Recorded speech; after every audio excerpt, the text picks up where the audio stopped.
開始之前，就不如等我同大家介紹一下竹芋嘅營養價值先啦。其實竹芋含有豐富嘅膳食纖維，可以幫助我哋腸道健康，亦都有豐富嘅鉀質，可以幫助我哋維持正常血壓同埋心臟功能，而且鐵質嘅含量亦都非常之高，可以幫助女性預防貧血。此外，亦都可以幫助我哋骨骼健康同埋增強我哋身體嘅免疫力。而今次要介紹呢一款餸裡面嘅食材包括雞柳、豆豉以及竹芋。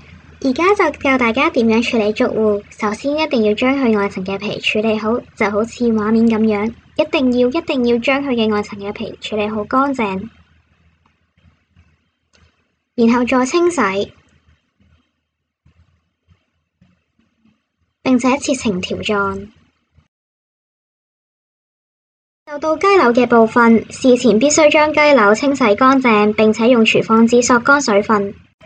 再將雞柳切好，然後加少許嘅油，並攪拌均勻，然後再加鹽、胡椒粉加以調味，再攪拌均勻，然後開鑊較細火並加油，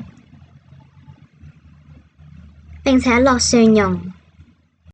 呢個時候就可以將頭先調味好嘅雞柳放落鑊，然後炒一炒佢，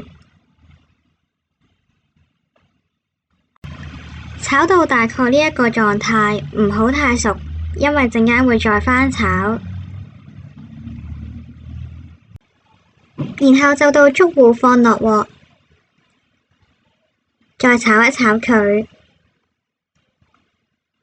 並且加少量嘅水。再炒一炒，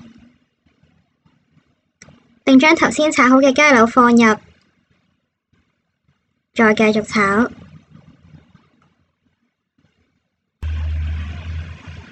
呢個時候再加上豆豉，然後又繼續炒，再炒多2至3分鐘嘅時間，炒到咁嘅狀態就可以上碟㗎喇。